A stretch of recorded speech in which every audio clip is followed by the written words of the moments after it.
Kemarin kita melakukan praktis sorenya dengan target areanya mengambil Thai mandala disebutnya. Jadi Paul Grilly itu membagi target area itu, kita bisa pada saat membuat sequence, kita bisa memilih tema yang bervariasi secara target area untuk memudahkan kita mengingat pose. Ada 3 target area yang bisa kita gunakan. Jadi kita bagi Thai mandala namanya. Thai mandala itu seperti namanya Thai paha, mandala itu lingkaran. Jadi lingkar paha. Awalnya Paul Grilly ini memperkenalkan latihan Yin Yoga ini untuk tubuh bagian bawah. Jadi secara energetik pusar ke bawah itu disebut dengan wilayah Yin karena lebih dekat dengan bumi. Sementara pusar ke atas itu lebih dekat dengan surga atau langit disebut dengan Yang. Jadi awalnya Paul Grilly itu memberikan latihan Yin hanya untuk tubuh dari torso ke bawah, pusar ke bawah. Karena area ini adalah area Yin yang mana area ini banyak menyimpan semua hal yang kita pendam. Misalnya emosi-emosi yang tidak bisa terekspresikan itu banyak tersimpan di sini. Tetapi seiring dengan berjalannya waktu, karena Yin Yoga ini banyak mengambil pendekatannya dari Chinese medicine secara meridian di tubuh bagian atas, itu juga dilewati oleh meridian. Jadi akhirnya guru saya Jopi itu yang banyak memperkenalkan pose-pose untuk tubuh bagian atas. Jadi kalau kita bagi untuk pose-pose dalam Yin Yoga ini, kita bisa mengambil satu wilayah kaki disebut dengan Thai mandala yang kemarin kita lakukan. Jadi ada 5 target area di sana. Jadi ada hip flexor, pangkal paha, kemudian ada quadricep, paha bagian depan, kemudian ada hamstring, paha bagian belakang, kemudian ada groin, paha bagian dalam, dan ada glutes, termasuk di samping paha, menyambung di sana. Jadi glutes itu bokong, di samping paha ada IT band. Kemudian yang kelas pengelompokan yang kedua, kita bisa mengambil wilayah torso. Jadi target area ini untuk memudahkan kalian nanti mengingat pose. Target area latihannya apa. Kemudian di torso, kita ada bagian depan torso, area perut. Jadi di situ ada rectus abdominis namanya ototnya. Kemudian di bagian belakang torso itu wilayah punggung. Di situ ada thoracolumbar fascia yang kemarin sudah saya jelaskan. Kemudian di bagian samping di sini ada otot yang namanya obliques. Jadi melingkari pinggang dari belakang sampai ke depan. Kemudian leher di situ dimasukkan juga sama Paul belakangan ini ke dalam wilayah torso. Jadi target area leher. Jadi ada 4 target area yang bisa kita kerjakan kalau kita mau mengambil torso. Bagian depan, bagian belakang, bagian samping, dan leher. Kemudian di tubuh bagian atas dikelompokkan jadi upper body. Di situ ada target areanya bagian depan atau dalam dari bahu dan lengan. Kemudian bagian belakang atau luar dari bahu dan lengan. Jadi hanya 2 target area kalau untuk tubuh atasnya. Bagian dalam, bagian luar. Jadi pose-pose untuk tubuh bagian atas tidak terlalu banyak di dalam latihan Yin.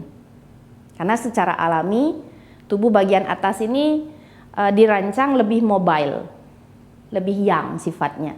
Jadi pada saat menahan dalam pose Yin itu juga rasanya beberapa posenya agak intens. Jadi biasanya durasi waktunya juga kita buat sedikit lebih pendek. Saya memang baru ikut kelas yoga kan, Yin Yoga ini kan baru, kayaknya baru dari 1 guru lah ya, belum banyak tipenya. Cuma kemarin yang aku ikutin sama Mbak Yuni, memang ada yang bagian yang kita harus rilis itu loh. Memang maksudnya memang mestinya begitu atau gimana ya? Bagian ini maksudnya secara fisik atau secara emosi? Yang di setiap satu gerakan kan kita ada rilis ini dulu, rilis yang duduk sit down, yang duduk kakinya lurus itu loh. Ya, maksudnya setiap gerakan selalu ada itu kan. Oh, oke. Yang ada jedanya itu ya. Jadi namanya kalau di dalam yin kita sebut dengan rebound. Jadi misalnya setelah menahan sebuah pose, kemudian kita diam dulu, mengambil jeda, jangan digerakkan, saya bilang gitu kan. Jadi kita sebut dengan rebound.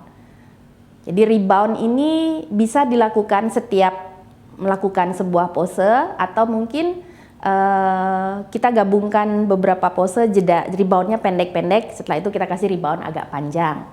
Tapi umumnya paling enak itu habis satu pose dikasih rebound gitu. Sebenarnya kalau kita bicara mengenai manfaat terbesar yang tubuh dapatkan saat kita melakukan pose ini adalah saat reboundnya sebenarnya.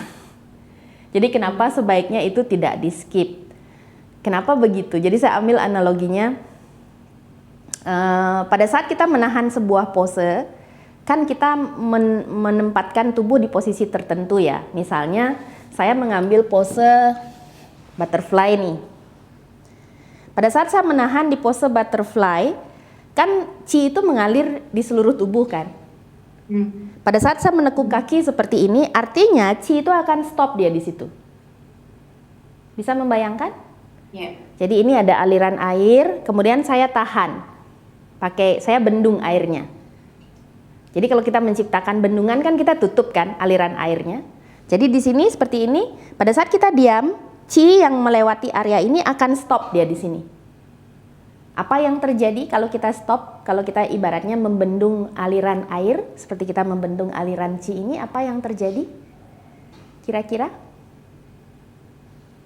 Ya nggak lancar lagi ke itunya, ke bagian bawahnya.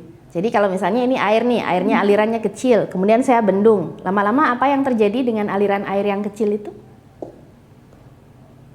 Meluap, banjir. Jadi lebih banyak kan? Jadi ini di sini ada aliran qi, mungkin kita lagi capek, qi kita lagi lemah.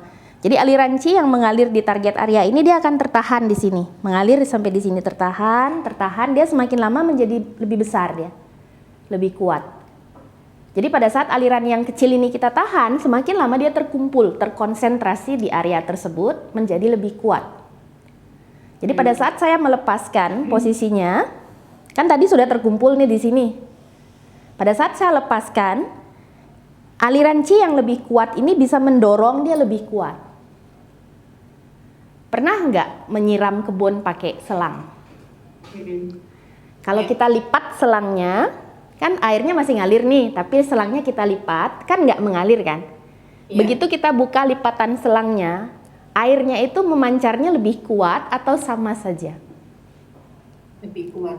Lebih kuat kan? Kalau misalnya di dalam selangnya ada lumut, ada kotoran, pada saat kita lipat ada aliran air, selangnya kita lipat, begitu kita lepas, lumutnya keluar kan? Iya. Dibandingkan airnya kan misalnya air kerannya kecil nih, mengalir, lumutnya nggak keluar biasanya. Tapi begitu kita lipat, airnya aliran yang kecil ini menjadi lebih kuat, begitu kita lepaskan, lumut-lumut yang menyumbat di dalamnya itu biasanya ikut keluar. Sampai di situ dapat logikanya? Ya. Jadi pada saat saya menahan seperti ini, anggap misalnya nih saya mau stimulasi liver. Di dalam meridian liver saya ada hambatan, ada sumbatan-sumbatan. Mungkin karena saya menyimpan kekesalan yang saya sudah lupakan, atau mungkin saya tidurnya nggak benar. Jadi di dalam meridian saya, seperti aliran air di selang itu, dia ada banyak kotorannya, ada sumbatan-sumbatan. Pada saat saya tahan, kemudian saya lepaskan, aliran qi-nya menjadi lebih kuat, jadi dia bisa mendorong, membawa keluar toksin-toksin atau sumbatan-sumbatan yang menghalangi aliran qi-nya. Kalau misalnya saya goyang-goyangkan kakinya, qi-nya yang seharusnya mengikuti meridian yang tadi saya kerjakan, dia terpencar. Oke. Dapat logikanya atau tidak? Coba teman-teman yang lain. Jadi sebenarnya pada saat rebound itu proses detox terbesarnya yang terjadi, karena di sana ada upaya pelepasan dari sumbatan-sumbatan pada meridian yang mana aliran qi yang tertahan itu menjadi lebih kuat dia mendorongnya. Jadi kalau kita skip, apakah kita dapat manfaat? Dapat, karena kita kan menahan. Tetapi apakah kalau dibandingkan dengan rebound atau tanpa rebound, dengan rebound itu lebih efektif prosesnya. Di alam itu banyak terdapat qi kan. Kemudian di dalam diri kita juga terdapat qi yang menopang aktivitas tubuh dan pikiran kita kan. Nah, pada saat kita bernafas kan kita mengambil oksigen dari luar. Yang mana oksigen ini adalah kendaraan bagi qi di alam untuk masuk ke dalam tubuh, yang kemudian bergabung dengan qi yang ada di dalam tubuh, digunakan untuk proses fisiologis tubuh. Kan yang mengerjakan itu hanya paru-paru kan, organ lain kan nggak ada kan. Seperti itu maksudnya. Dalam sudut pandang TCM, proses pembaharuan energi atau pembentukan qi itu ada di paru-paru. Jadi udara yang dihirup oleh paru-paru yang membawa qi dari alam itu bergabung dengan qi dari makanan yang kita konsumsi. Nah, itu digabungkan di paru-paru yang kemudian diubah menjadi qi yang digunakan untuk tubuh. Pahamkah maksud saya? Kan kita makan kan biasanya, kalau makan kan untuk memperbarui energi kan. Kemudian bernafas itu juga untuk memperbaiki energi kan. Nah, oksigen dari proses pernafasan dan energi dari makanan yang kita konsumsi itu digabungkan di paru-paru, kemudian diubah menjadi qi yang digunakan untuk menopang aktivitas tubuh, termasuk mempertahankan tubuh dari serangan luar. Winter melon, kundur itu juga bagus, tapi efek dari kundur itu mendinginkan. Jadi kalau paru-parunya terlalu panas, winter melon itu bantu mengurangi panas biasanya. Jadi jamur salju itu bagus untuk paru-paru. Kemudian ada biji teratai.